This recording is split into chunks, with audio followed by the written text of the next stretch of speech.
शन्नो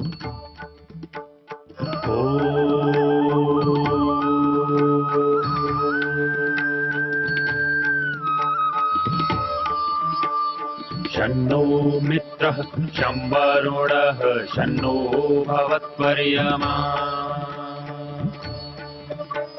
शन्न इन्द्रो बृहस्पतिः शन्नो विष्णुरुक्रमः ॐ शान्ति शान्ति शान्तिः।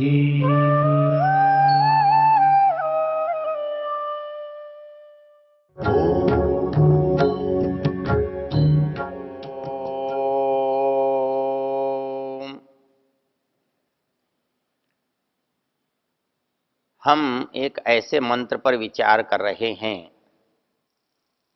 जिसने इस समाज में और आज के इतिहास में उथल पुथल मचाई हुई है और उसके कारण सारा देश, सारा समाज संघर्ष में और विरोध में खड़ा हो गया है। और उसका जो दोष है वो वेद को दिया जाता है। उसका दोष सीधे वेद का तो नहीं है।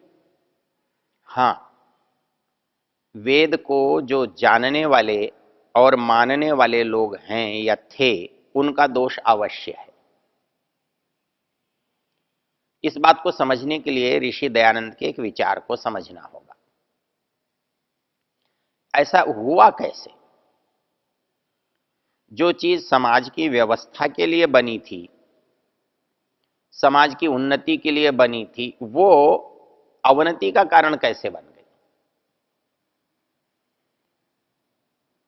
इस पर आप ध्यान देंगे तो पता लगता है।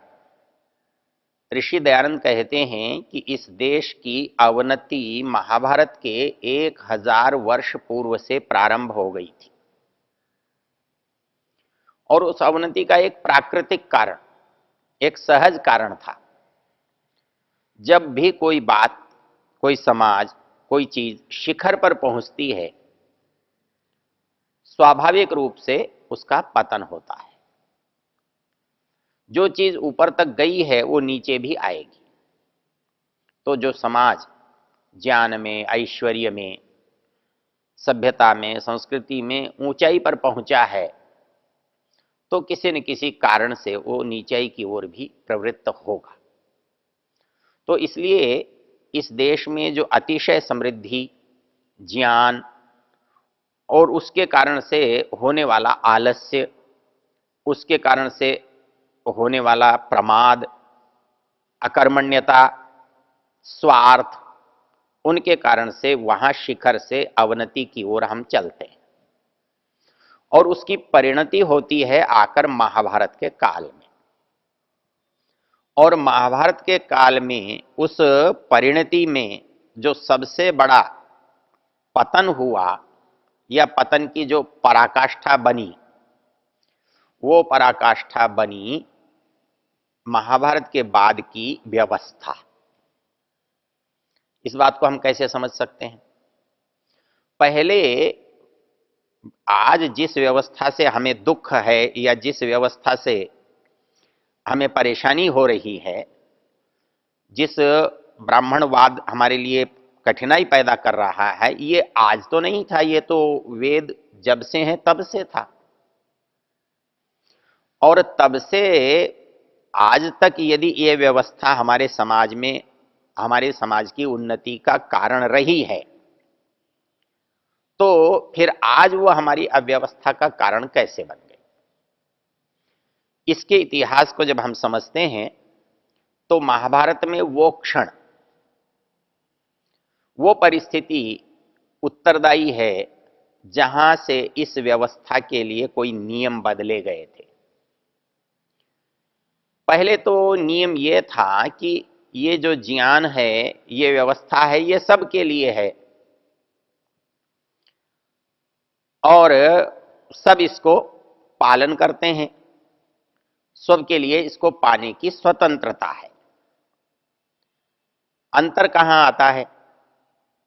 जब इसके पाने की स्वतंत्रता पर अंकुश लगता है। पाने की स्वतंत्रता है, ये तो वेद सहज कहता है। वेद में यथेमाम वाचम कल्याणी आवदानी जनेभ्यः, इस मंत्र के द्वारा समस्त मानव समुदाय, चाहे स्त्री हो, पुरुष हो, वैश्य हो, शूद्र हो, क्षत्रिय हो, कोई भी हो, उसको वेद का पूर्ण अधिकार है। तो ये जो पूर्ण अधिकार है, इस पूर्ण अधिकार पर अंकुश कब लगता है, ये स्वतंत्रता का अधिकार छीना कब जाता है, ये इसका मूल बिंदु है। क्योंकि हम शास्त्र में देखते हैं, मनु कहते हैं शूद्रो ब्राह्मणतामेति ब्राह्मणश्चैति शूद्रताम क्षत्रिया जातमेवं तु विद्यात वैश्यात तथैव च। अर्थात समाज की जो व्यवस्था है कि ये वर्ग ब्राह्मण होगा, ये वर्ग क्षत्रिय होगा, ये वर्ग वैश्य होगा, ये शूद्र होगा, ये वर्ग होने पर भी इसमें एक अंतर जो था वो ये था कि इसमें आने जाने की स्वतंत्रता थी। बंधन था तो योग्यता का था, मर्यादा का था। अर्थात आप उसकी पात्रता रखते हैं तो आप जाने में स्वतंत्र हैं, आप पात्रता नहीं रखते हैं तो आप वहां से निकल जाते हैं। और ये बात कितनी सहज थी उसका एक उदाहरण है। एक व्यक्ति जावा सुमात्रा की यात्रा करके लौटे और मुझसे कहने लगे तुम्हें एक बात कहना चाहता हूं। मैंने कहा बताओ। बोले जो तुम आर्य समाजी लोग जिस व्यवस्था की बात करते हो वो यहां तो नहीं है लेकिन जावा सुमात्रा में है। कैसे है? कहने लगे जिस टैक्सी में मैं जाता था उस टैक्सी वाले से मैंने उसका परिचय पूछा तो उसने नाम बताने के साथ साथ कहा कि वो वैश्य है। बोले मेरा भाई ब्राह्मण है। उन्होंने कहा ऐसा कैसे कि तुम वैश्य हो और तुम्हारा भाई ब्राह्मण है? बोले मैं ब्राह्मण था लेकिन मैंने अपना व्यवसाय बदल लिया इसलिए मैं वैश्य हो गया और मेरे भाई ने नहीं बदला इसलिए वो ब्राह्मण है। अर्थात आज की इस विषम और दयनीय परिस्थिति में भी संसार के किसी कोने में वो व्यवस्था विद्यमान है तो ये उस व्यवस्था की श्रेष्ठता का प्रमाण है। और उसकी व्यवस्था बिगड़ने का कारण भी यह सहज समझ में आने वाला है कि ये विभाजन होने पर भी व्यक्ति को आने जाने की स्वतंत्रता प्राप्त थी। वो स्वतंत्रता कब और कैसे छीनी गई? क्योंकि शूद्रो ब्राह्मणताम एति, शूद्र ब्राह्मणत्व को प्राप्त कर सकता है। ब्राह्मणश्चैति शूद्रता, और ब्राह्मण शूद्रत्व पर जा सकता है। क्षत्रिया जातमेवं तो विद्यात वैश्या तथैव च, क्षत्रिय चाहे तो ब्राह्मण बने चाहे वैश्य या शूद्र बने, वैश्य चाहे तो क्षत्रिय या ब्राह्मण बने या शूद्र बने, और शूद्र चाहे ब्राह्मण बन जाए। इतनी सहज परिस्थिति थी और जहां सहजता है वहां किसी को आपत्ति नहीं होती। मैं कहीं जाना चाहता हूं, मुझे कोई रोक नहीं है तो मुझे क्या परेशानी, मैं जाता हूं, मैं जाऊं या न जाऊं। मैं वहां नहीं जाऊं तो चाहे वर्षों न जाऊं, जीवन भर न जाऊं, मुझे कोई आपत्ति नहीं है। लेकिन मैं जाना चाहता हूं और मुझे आज कोई जाने से रोक रहा है तो मुझे आपत्ति है, चाहे मुझे एक ही बार जाना हो या मेरे पास केवल जाने की इच्छा ही क्यों न हो। तो ऐसी स्थिति पैदा किसने की? आपस्तंभ धर्मसूत्रकार कहते हैं धर्मचर्यया जघन्यो जघन्यो वर्ण पूर्वम पूर्वम वर्णम आपद्यते जाति परिवृत्त। बोले हमारे एक वर्ग से दूसरे वर्ग में जाने का आधार क्या? बोले आचरण। आप जिस वर्ग का आचरण करते हो आप उस वर्ग के हो जाते हो। आप फौज में चले गए, फौजी हो गए, और आप पढ़ने लिखने में चले गए, ब्राह्मण हो गए। आप सेवा कार्य में चले गए, शूद्र हो गए। जहां कम योग्यता की आवश्यकता है वहां चले गए, आप शूद्र हो गए। जहां बहुत अधिक बौद्धिकता की आवश्यकता है चले गए, वहां नेता हो गए, आप ब्राह्मण हो गए, अध्यापक हो गए, उपदेशक हो गए, वैज्ञानिक हो गए, मार्गदर्शक हो गए, आप ब्राह्मण हो गए। आपका आचरण ही आपको वो बनाता है, दूसरे के तो केवल उसका प्रकट करते हैं, प्रगटीकरण करते हैं। गुरु लोग केवल वर्ण देते हैं, आप उस वर्ण को चाहे जब बदल सकते हैं, वो आपकी इच्छा और आपकी आवश्यकता है। तो समाज में चारों वर्ग सदा हैं और किसी भी वर्ग में कोई भी व्यक्ति कभी भी आ जा सकता है, तो फिर वो एक ही कहलाएगा, दो कैसे कहलाएंगे? ये देश दो देश तब बनते हैं जिसमें आने में जाने में रुकावट होती है। यदि मैं कश्मीर से कन्याकुमारी तक जाता हूं तो रुकावट नहीं है, इसीलिए तो एक देश है। एक परिवार में मेरे आने जाने में रुकावट नहीं होती, जिसमें नहीं होती वही तो मेरा एक परिवार है। मैं दूसरे परिवार में तो उस तरह नहीं आ जा सकता। तो वैसे ही मैं जब चाहूं तब ब्राह्मण बनूं, मैं जब चाहूं तब क्षत्रिय बनूं, मैं जब चाहूं तब वैश्य बनूं, या मैं जब चाहूं तब शूद्र बनूं। ये जो मेरी इच्छा और मेरी आवश्यकता है, मेरी योग्यता है, ये मुझे बनाने का कारण है, बाहर का दबाव नहीं, जबरदस्ती नहीं। तो धर्मचर्यया जघन्यो जघन्यो वर्ण पूर्वम पूर्वम वर्णम आपद्यते। धर्म के आचरण से नीचे नीचे का वर्ण ऊपर ऊपर को प्राप्त होता है, इसलिए इसका उल्टा भी स्वाभाविक होगा। इसका उल्टा स्वाभाविक कैसे होगा? अधर्मचर्यया पूर्वो पूर्वो वर्ण जघन्यम जघन्यम वर्णम आपद्यते जाति परिवृत्तौ। अर्थात जब कोई व्यक्ति अनुचित आचरण करेगा तो वो सहज दूसरे वर्ण में, दूसरी योग्यता में चला जाएगा। नहीं चला जाएगा तो समाज उसको भेज देगा, व्यवस्था उसको डाल देगी। यह निगरानी, निगरानी मात्र इसका बंधन है, योग्यता इसका साधन है। योग्यता से आगे बढ़ सकता है और व्यवस्था के बंधन से उसको वहां से हटाया जा सकता है। इतनी सहज बात को एक समय ने प्रतिबंधित कर दिया।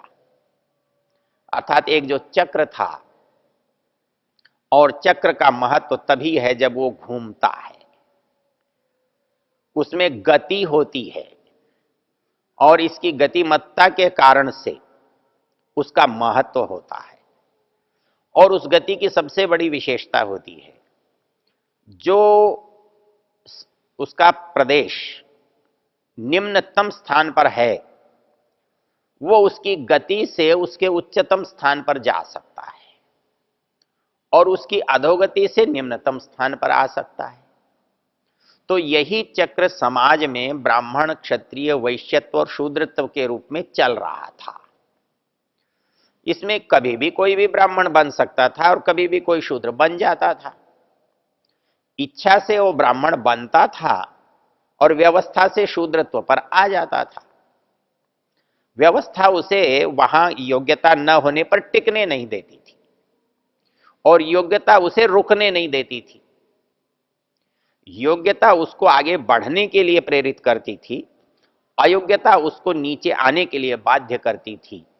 और समाज की इस व्यवस्था के चलते हजारों लाखों वर्षों तक ये व्यवस्था कभी दुखदाई सिद्ध नहीं हुई। लेकिन इसका सबसे बड़ा कारण कौन हुआ? इसका भी एक प्राकृतिक कारण होता है। महाभारत के युद्ध में जब धर्मशास्त्रियों का, श्रेष्ठ लोगों का समापन हो गया, उसमें अच्छे लोगों की कमी और समाप्ति हो गई, तो ऐसी स्थिति में जो शासन आया वो उन लोगों के हाथ में आया जो उसके अयोग्य थे। चाहे वो धार्मिक क्षेत्र में, सामाजिक क्षेत्र में, राजनीतिक क्षेत्र में, वो मजबूरी के शासक थे। अर्थात जब हमारे पास चुनने के लिए बहुत सारे विकल्प नहीं होते, तब हम मजबूरी में जिसको चुनते हैं वो व्यक्ति कमजोर होता है, अयोग्य होता है, हम उसके लिए बाध्य होते हैं, मजबूर होते हैं। वही स्थिति महाभारत के बाद है। अर्थात उस समय जो धार्मिक सत्ता या उस समय जो राजनीतिक सत्ता उन लोगों के हाथ में थी जो वर्णाश्रम की दृष्टि से उचित नहीं थे, योग्य नहीं थे, पात्र नहीं थे। और जब कभी समाज में, किसी संस्था में, किसी भी स्थान पर अयोग्य व्यक्ति के हाथ में सत्ता आती है, शासन आता है, तो वो व्यक्ति अपने को बचाने के लिए अयोग्यता को ही मानदंड बना लेता है, वो अयोग्यता को ही अपने लिए रक्षा कवच बना लेता है। और यही परिस्थिति समाज में महाभारत के बाद हुई। और जो व्यक्ति योग्यता को जिन्होंने रोक दिया, योग्यता योग्यता तो हर एक का अधिकार था, पढ़ना अधिकार था, लेकिन उस पढ़ने को, वेद पढ़ने को और यज्ञ करने को रोक दिया और कहा कि ये अधिकार शूद्रों का नहीं है, ये केवल ब्राह्मणों का है। और इसके लिए कहा गया स्त्री शूद्र नाधीयाताम, स्त्री और शूद्र वेद का अध्ययन न करें। ये न कर सकना एक और चीज है और न करें एक और चीज है। न कर सकना मेरी चीज है, न करें ये आरोपित चीज है। परतंत्रता आरोपित होती है और स्वतंत्रता मेरे अंदर से पैदा होती है, मेरी इच्छा से पैदा होती है। अर्थात मेरी इच्छा का व्याघात न होना ये स्वतंत्रता है और मेरी इच्छा को रोका जाना ये परतंत्रता है। मैं वेद न पढ़ूं तो न पढ़ूं, लेकिन मुझे कोई पढ़ने से रोके ये पराधीनता है, ये बाध्यता है, ये अन्याय है, ये शोषण है। और मैं पढ़ूं और मैं पढ़कर उसका उपयोग करूं, ये मेरी स्वतंत्रता है। तो पहली बार हमारे इतिहास में मनुष्य की स्वतंत्रता का हनन हुआ। वास्तव में तो जिस पराधीनता की हम बात कर रहे हैं कि देश पराधीन हुआ, हमने अपने आप को उस दिन पराधीन कर लिया था जिस दिन हमने ज्ञान पर अंकुश लगा लिया था, वेद पढ़ने पर अंकुश लगा लिया था और यज्ञ करने पर अंकुश लगा लिया था। और ये अंकुश कितना दूरगामी प्रभाव डालेगा इसकी उस समय के लोगों को कल्पना नहीं थी। उन्होंने कभी नहीं सोचा था कि उनकी इस मूर्खता का दंड सहस्राब्दियों तक ये देश और समाज और पूरा विश्व भोगेगा। पूरे विश्व में वो अपराध बना जिस दिन वो संकल्प लिया गया, क्योंकि गलत लोगों के हाथ में, अयोग्य लोगों के हाथ में, अज्ञानी लोगों के हाथ में, पक्षपाती लोगों के हाथ में जब सत्ता आती है तो वो उसका दुरुपयोग अपने बचाव के लिए करते हैं। और वो अपने बचाव का एक ही सबसे अच्छा रास्ता मानते हैं कि जो कुछ उन्हें नहीं आता उसको यहां से समाप्त कर दिया जाए, उसको यहां से हटा दिया जाए। तो वही तो बाधा थी, वही ज्ञान तो इनको मिटाने का कारण था, क्योंकि अज्ञानी को केवल ज्ञान ही तो मिटा सकता है। तो इन्होंने ज्ञान को ही मिटा दिया ताकि अज्ञानियों का मिटना संभव न हो, उनके उनकी जो स्थिति है वो सदा बनी रहे। यहां पर एक परिस्थिति बनी कि धर्म सत्ता और राज सत्ता ने मिलकर के एक षड्यंत्र किया और वो षड्यंत्र ये किया कि पढ़ने का अधिकार सीमित कर दिया, हाँ, उसको और पढ़ने को बाध्य कर दिया। राजा जो कुछ कहता है ब्राह्मण उसे सही मानता है, ब्राह्मण जो कुछ कहता है राजा उसे सही मानता है। हमारे पराधीनता का और वेद के अनर्थ का यही सबसे बड़ा मूल है। ओ